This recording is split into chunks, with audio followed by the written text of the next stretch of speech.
Welcome to the Plain English Public Health Weekly Report. I'm Richard Greenland, and today is October 9th, 2020.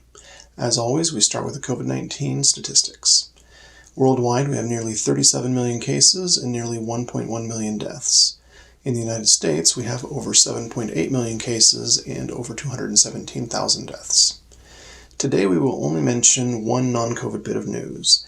The FDA has recalled packaged sliced fruits sold at Walmart and racetrack store locations in some states due to possible contamination with Listeria. Please see the link below the video for more information. I'd like to spend the rest of this report reviewing what we know about COVID-19. I think we sometimes get so caught up in the newest information that we forget the basics.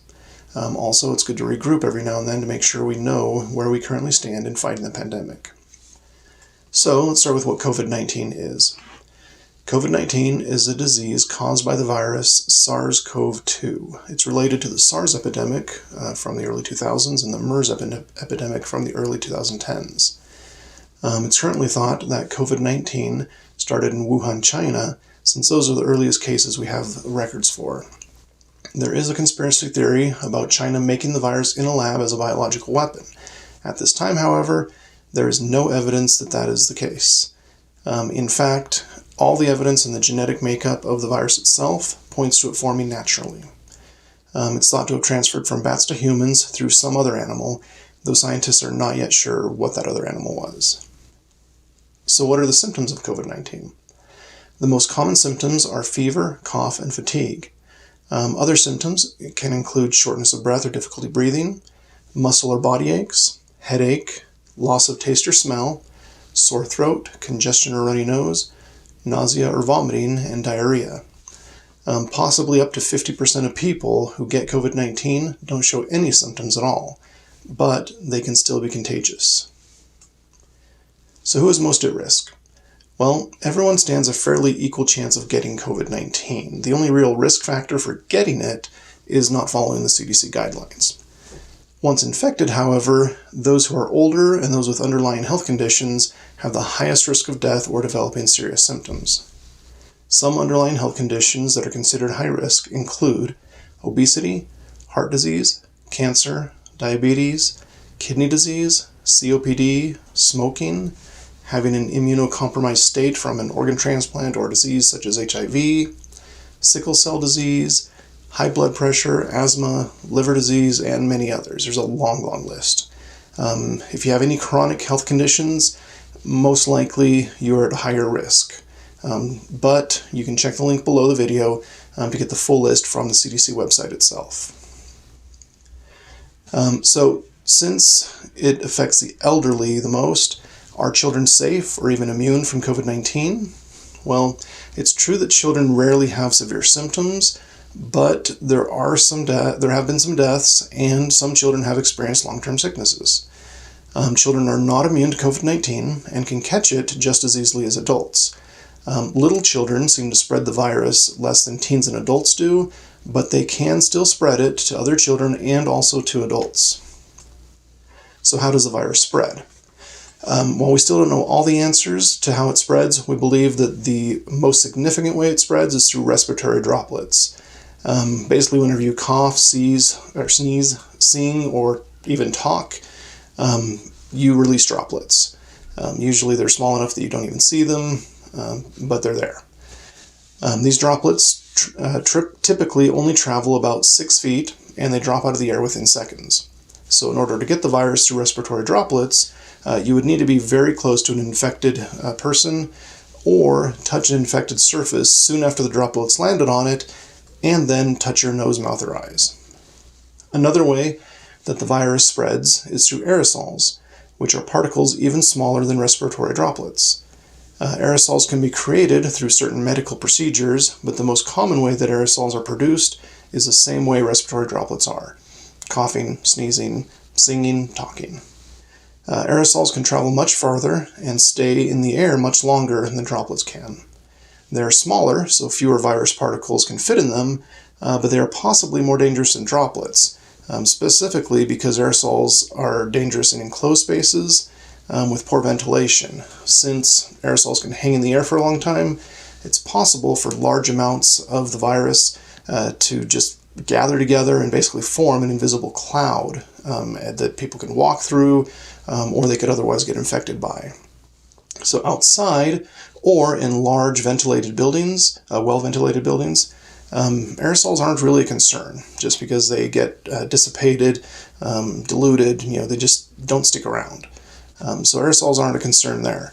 But outside and in large well-ventilated buildings, respiratory droplets are still a concern if you're close to someone or if you're touching surfaces that have just had those droplets deposited on them. So how dangerous is COVID-19? Well, you'll hear a lot of people say that COVID-19 is no more dangerous than the flu. That is a lie. Though the death rates calculation has varied since the beginning of the pandemic, it's now stabilized right around 5 times more dangerous than the flu. Though the vast majority of people who have become infected with COVID-19 survive, there have been over 1 million deaths throughout the world due to COVID-19, with over 200,000 of those in the United States alone. It is the 3rd highest cause of death this year in the United States, only behind cancer and heart disease. Some people argue that since most of people who die are older or have pre-existing conditions, they would have died anyway, so we shouldn't count those as COVID-19 deaths. Those people are ignoring the extremely high number of excess deaths in the United States this year. Excess deaths means the number of deaths this year that are more or over the average for the last few years. This year, the number of excess deaths is well over 200,000, which is even higher than the number of deaths caused by COVID-19. So that means that the majority of those who died of COVID-19 were not already going to die this year. COVID-19 definitely sped up their death. In fact, a lot of the diseases or health conditions that were listed earlier, such as diabetes, obesity, things like that, those are things that people just don't die of right away. You can live a long life with those things. Your life may not be as perfect as it could be without those, but you still live a long time. So it makes sense that people dying from COVID-19 that have those health conditions, they wouldn't have just died this year normally. So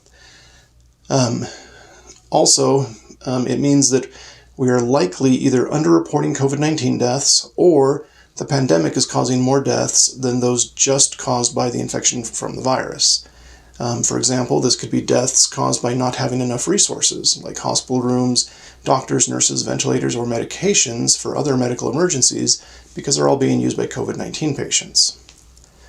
If danger was measured only by the number of deaths, COVID-19 would already be terribly dangerous. Unfortunately, COVID-19 also causes long-term symptoms in some patients.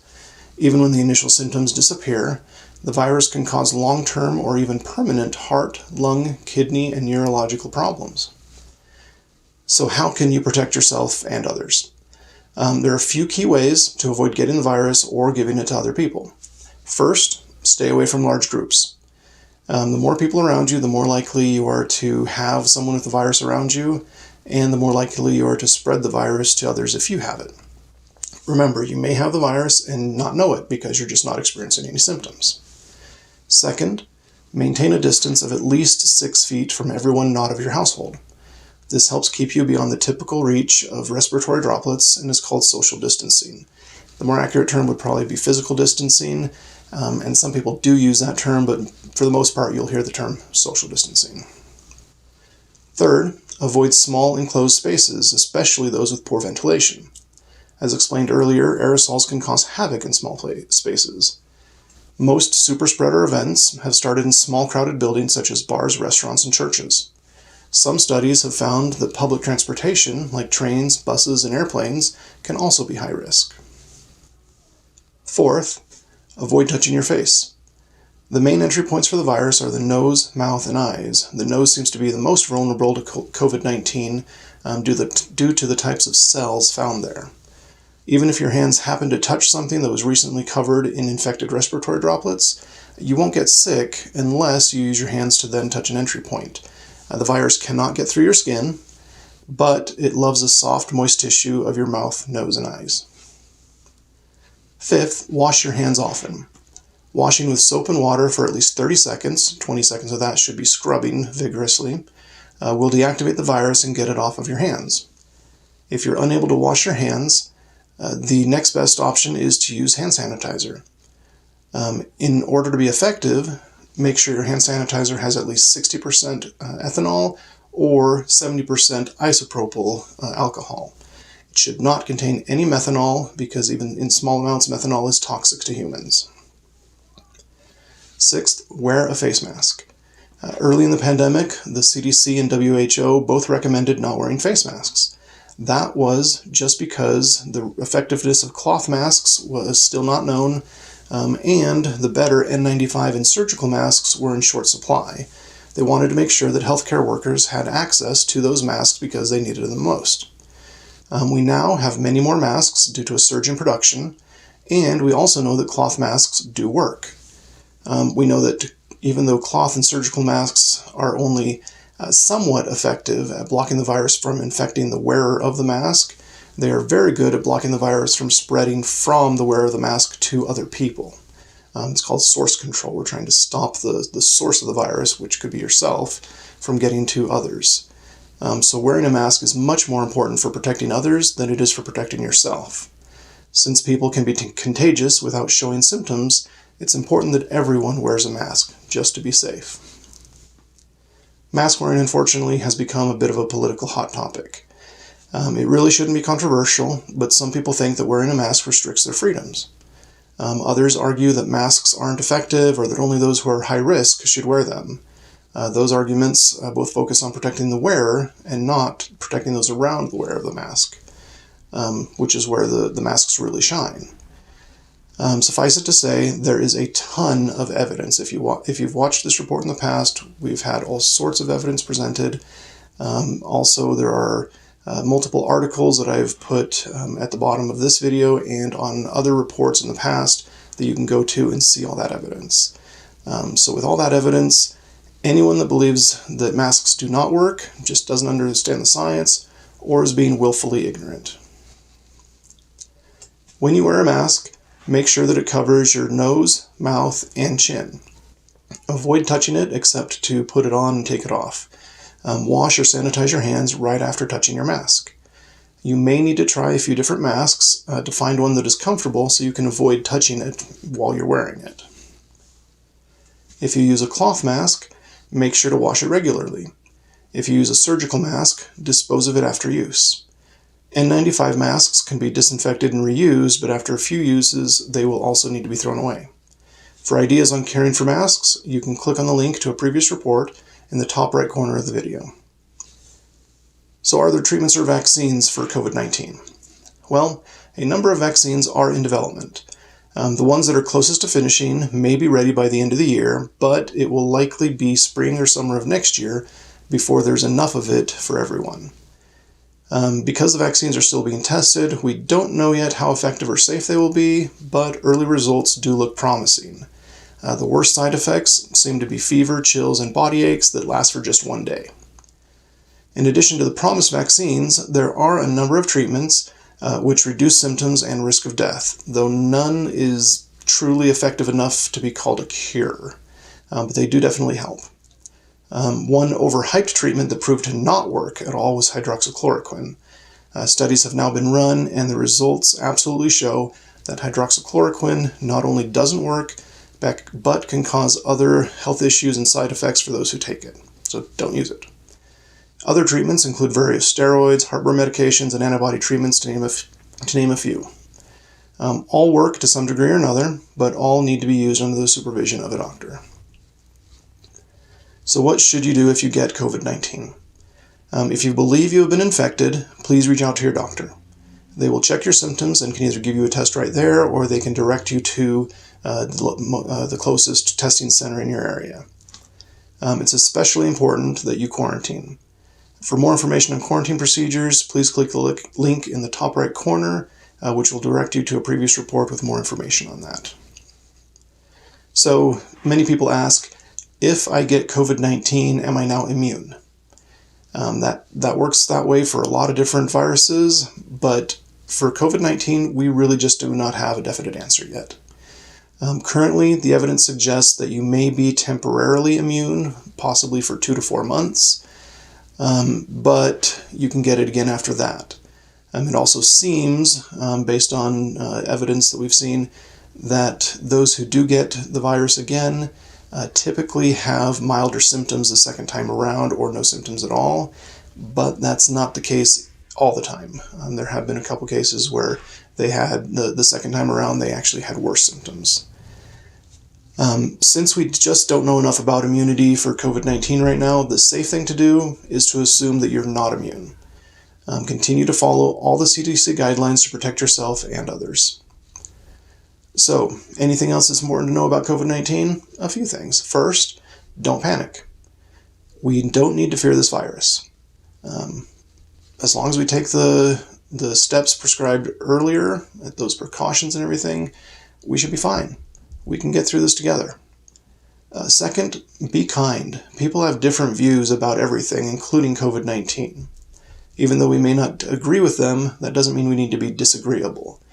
Please share the information you've learned from this and previous reports, but don't get into heated arguments about it. Once this pandemic ends, and it will, we all still need to live together in our communities. Third, even though we should keep physical distance between ourselves and others, we should not be distant in other ways. Please reach out using technology. Contact friends and family often, both to check on them and to keep your own sanity in check. If you suffer mentally or emotionally for any reason, please reach out to anyone who may be willing to help. If friends and family aren't available, or if you just need more help than they can give, please call the National Suicide Hotline. As I mentioned in last week's report, they are available for anyone experiencing depression, anxiety, and other mental and emotional issues, not just for those who have suicidal thoughts. That number, once again, is 1-800-273-TALK. So I hope that our refresher on COVID-19 today has helped clear up some of the confusion about the pandemic. If you still have questions or if you notice anything I missed, please leave comments below the video. As always, below the video I've provided links to quite a few articles that helped in the creation of this report. I've also included links to other articles that we just weren't able to get to today. Please take the time to read through those articles. They are filled with good information. The first link after the link to the COVID-19 statistics is especially enlightening this week. Thank you for watching Plain English Public Health Weekly Report for October 9th, 2020. I'm Richard Greenland, and you have a healthy weekend.